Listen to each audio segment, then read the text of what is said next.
अस्सलाम वालेकुम। उम्मीद है आप सब लोग खैरियत से होंगे। पिछले माह मार्च 2023 के अंदर हमारे ओवरसीज़ पाकिस्तानियों ने 2.5 बिलियन डॉलर की रकम पाकिस्तान भेजी, जबकि हम पिछले 6 महीने से IMF से 1.1 बिलियन डॉलर की रकम की भीख मांग रहे हैं।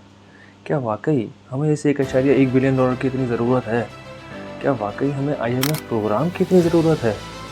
और कौन है ये IMF? जब हमारे ओवरसीज़ पाकिस्तानी एक महीने में 2.5 बिलियन डॉलर, जो साल का कमोबेश 25 से 30 बिलियन डॉलर बनता है, भेज रहे हैं, तो फिर भी हमें IMF की क्यों ज़रूरत है? आइए इस वीडियो में जानने की कोशिश करते हैं। मैं हूं फरहान फरीद और आप देख रहे हैं मेरा YouTube channel. Pakistan needs these funds at a time when the country is facing one of its worst economic crises since its independence. Pakistan is in the middle of an economic crisis. Inflation is at 40%. Basic food prices have more than doubled. की वजह से मुल्क $1 billion को तरस रहा है। $1 billion hostage है ये मुल्क IMF के हाथों। अगर आज हम सब मिल के भी IMF से जान छुड़ाना चाहें ना आपकी पाकिस्तान की कौम की, हम अभी नहीं कर सकते। पाकिस्तान डिफॉल्ट के दहाने पर मईशत तबाह हाल, जल्द डॉलर तीसरी सेंचुरी करने वाला है। शरह सूद 23% हो जाएगी। इकोनॉमिस्ट इंटेलिजेंस यूनिट ने तजर्बेकारों की हुकूमत का कच्चा चट्टा खोल दिया। पिछले एक साल में हमारे न्यूज़ चैनल ने जितना नाम IMF का लिया है, मेरे ख्याल से 1947 से लेकर 2021-22 तक इतना दफ़ा कभी ज़िंदगी में नाम ना लिया हो। 1929 के ग्रेट डिप्रेशन और वर्ल्ड वॉर 2 के बाद, जब बहुत से ममालिक, ख़ास तौर पर यूरोप की इकॉनमी बिल्कुल तबाह हो चुकी थी, तो इस वजह से 29 ममालिक ने मिलकर उस वक्त दो ऐसे इदारों को क़याम अमल में लाया गया कि जिनकी वजह से कभी ज़िंदगी में ऐसा मसला हो तो वो कर्जा फराहम कर सकें।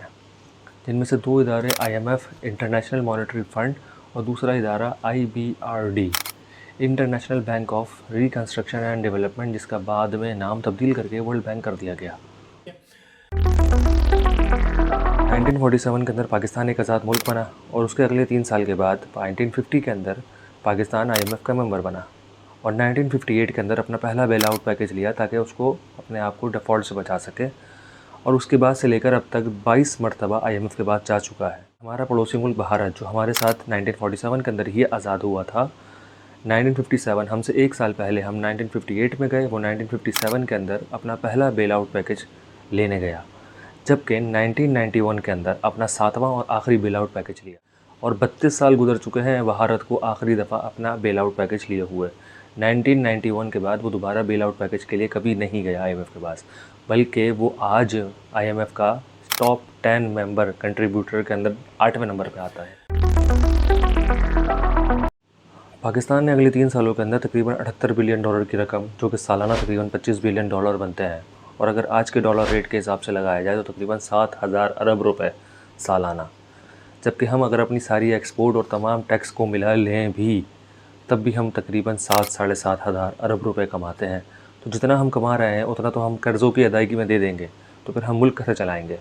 उसको चलाने के लिए हमें कर्ज़ों की ज़रूरत है। मतलब कर्ज़ा उतारने के लिए भी कर्ज़ा चाहिए और मुल्क को चलाने के लिए भी कर्ज़ा चाहिए। यहाँ मैं ये बताता चलूँ कि जो कर्ज़ों की अदायगी है, जो हमारी अगली कर्ज़ों की ड्यू है, वो अप्रैल 2024 के अंदर ड्यू है। कर्ज़े 3 तरीके के होते हैं। पहला होता है बायलैटरल, दूसरा होता है मल्टीलैटरल और तीसरे होते हैं बॉन्ड्स। बायलैटरल से मुराद कि वो लोग जो आपके दोस्त यार हैं, चाइना है, सऊदीया है, UAE है, कतर है। दूसरे जो मल्टीलैटरल होते हैं वो होते हैं IMF, Asian development bank, world bank, ये भी आप लोगों को कर्ज़े देते हैं। तीसरे और जो सबसे अहम होते हैं वो होती है बॉन्ड्स की पेमेंट, जो हमने अभी लास्ट तो कर दी है, लेकिन अगली हमारी जो बॉन्ड्स की पेमेंट है वो अप्रैल 2024 के अंदर ड्यू है, मतलब 1 साल के बाद। और वो जो ड्यू है वो तकरीबन 25 बिलियन डॉलर है। आज हम IMF से 1.1 बिलियन डॉलर मांग रहे हैं, लेकिन हमें 1 साल के बाद 25 बिलियन डॉलर अदा करने हैं। बॉन्ड्स की अदायगी से मुराद इंटरनेशनल इन्वेस्टर होता है, इंटरनेशनल बैंक्स होते हैं जो आपको पैसा काम करते हैं, आपको बेसिकली इंटरनेशनल इन्वेस्टर। IMF के आने से हमें ये फ़ायदा होगा कि एशियन डेवलपमेंट बैंक के जो हमारा पैसा है वो आ जाएगा, वर्ल्ड बैंक से हमें इमदाद मिल जाएगी, इधर उधर से हमारे पास पैसे आ जाएंगे। 6 माह के अंदर हमसे IMF ने जो जो डिमांड रखी वो तकरीबन हम सारी शर्तें पूरी कर चुके हैं। उसने कहा कि भाई सब्सिडियाँ ख़त्म करो, हमने सब्सिडियाँ ख़त्म कर दी। उसने कहा टैक्स लगाओ, हमने टैक्स लगा दिया। उसने कहा कि बिजली और गैस के बिल के रेट बढ़ाओ, हमने वो भी बढ़ा दिए।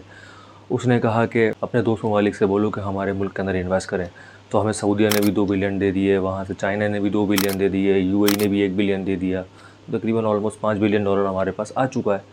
तो अब इतनी इन्वेस्टमेंट हमारे पास पड़ी हुई है, लेकिन फिर भी IMF हमें जो है वो पैसे देने को तैयार नहीं है।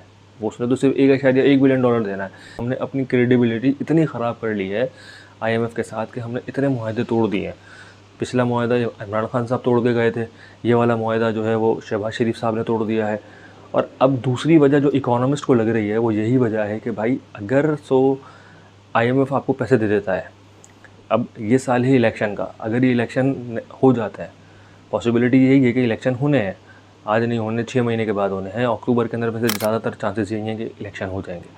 अब अगर अक्टूबर में इलेक्शन होते हैं, जो भी गवर्नमेंट अभी आज बैठी हुई है PDM की गवर्नमेंट, ये गवर्नमेंट तो बुरी बन जाएगी, क्योंकि जब IMF के तौर के हिसाब से आप बजट पेश करेंगे, हर चीज़ पेश करेंगे, तो बुराई तो आनी है ना आपके ऊपर। IMF इसलिए डर रहा है कि यार अगर गलती से ये हुकूमत हमसे मुआहदा करके जाती है और आने वाली हुकूमत किसी और पार्टी की बन जाती है, तो वो पार्टी अगर हमारा मुआहदा तोड़ दे तो फिर हम क्या करेंगे। वो ऑलरेडी पिछले 2 मुआहदे टूट चुके हैं, हमारी सूरत हाल तो बदतरीन हो चुकी है, लेकिन ऐसा चांसेस नहीं है कि आने वाली हुकूमत जो है वो मुआहदा तोड़ देगी, क्योंकि अभी सूरत हाल ऐसी है कि अगर मुआहदा तोड़ा, IMF ने कहीं से भी बैकआउट लिया या कुछ किया, क्योंकि हमें सिर्फ ये वाले $1 बिलियन नहीं चाहिए, हमें जून के बाद फिर अगले प्रोजेक्ट के अंदर हमें फिर दोबारा जाना है IMF के पास।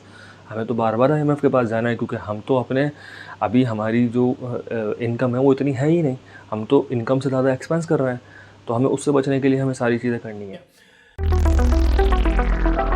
यहाँ लोग ये कहते हैं कि बड़े बड़े मुल्क जो है ना वो चाहते हैं कि ये छोटे मुल्क हमारे अंदर दबकर रहें, तो भाई ऐसा नहीं है। चले मैं इसको एक तरीके से मान भी लूँ कि भाई ठीक है, IMF जो है वो ये करता है, लेकिन भाई आपको उन्होंने 1958 के अंदर जो पहली दफ़ा आपको बेल आउट पैकेज दिया था, उसके बाद आपने अच्छे काम किए, आपने तरबीला डैम बनाया, आपने मंगला डैम बनाया, आपने अच्छे काम किए ना, आपने अपने मुल्क को चलाया। ये तो जब आपने बाद में अपने खाने पीने को शुरू किया तो ये फिर अब आप भुगत रहे। उन्होंने ऐसा कोई कर्जा नहीं दिया आपको कि आपको वो फंसा रहे थे। अगर इतने मसाइल हैं तो भाई आप उसके कर्जे वापस कर दें, आप क्यों उसके अंडर आना चाहते। 1991 के अंदर भारत ने भी तो अपना आखिरी बेल आउट पैकेज लिया ना, मेरी पैदाइश से पहले वो अपना बेल आउट पैकेज आखिरी ले चुका था, 32 साल पहले आज से। और आज भी आप IMF के तरले चाट रहे हैं, तो भाई क्यों चाट रहे हैं, आप नहीं चाटें क्यों। कौन कहता है कि आप IMF के पास जाएं, नहीं जाएं। आप इतने अपनी इकोनॉमी को इतना स्ट्रॉन्ग बनाएं। इंडिया 32 साल के बाद आज 8वें नंबर पे खड़ा हुआ है कंट्रीब्यूटर के अंदर। कहाँ वो लेने की लाइन में खड़ा हुआ था, आज वो देने की लाइन में खड़ा हुआ है। तो आप इस तरीके से तरक्की कर लें, नहीं कर सकते तो फिर आप ये बात ना करें कि यार कॉन्स्पिरेसी थ्योरी है, ये फलाना है या ढमकाना है। भाई ऐसा कुछ भी नहीं है बहुत से ममालिक में होता होगा, लेकिन भाई हमारे मुल्क के अंदर हमारे खुद के बुराइयां हैं। इस बात को माने कि हमारे लोगों ने हमारे साथ बुरा किया है, तो जो किया है वो भुगत रहे हैं आज हम लोग। अभी यही बात चल रही है कि IMF के साथ कि भाई हमारा जो कर्ज़ा है उसको दोबारा रिकन्स्ट्रक्शन किया जाए, कि ताकि जो है ना उसको अदायगी को हमारे लिए आसान बनाया जा सके, हमारे कर्ज़ों को कम किया जाए। देखें इसकी क्या सूरत हाल बनती है। बहरहाल हमें यही है कि हमें इंपोर्ट कम करके एक्सपोर्ट बढ़ानी पड़ेंगी, एक्सपोर्ट बेतहाशा बढ़ाना पड़ेगा। आज के लिए इतना ही। चलिए मिलता हूँ फिर इंशाल्लाह किसी और वीडियो में किसी और टॉपिक के साथ। फ़ी अमानिल्लाह। और अगर ये वीडियो पसंद आई हो तो इसको लाइक करें, और अगर कोई बात कहनी हो तो कमेंट करें, और मुझे बताएं कि आपको क्या लगता है कि क्या वाकई पाकिस्तान डिफ़ॉल्ट हो सकता है या नहीं हो सकता। और अगर हमें IMF के कर्ज़े ना चाहिए हो हमें, तो इसके अलावा हमें क्या कर सकते हैं। कोई आपके दिमाग में कोई आइडिया या कुछ है तो मुझे बताइएगा ज़रा। फ़ी अमानिल्लाह। अल्लाह हाफ़िज़।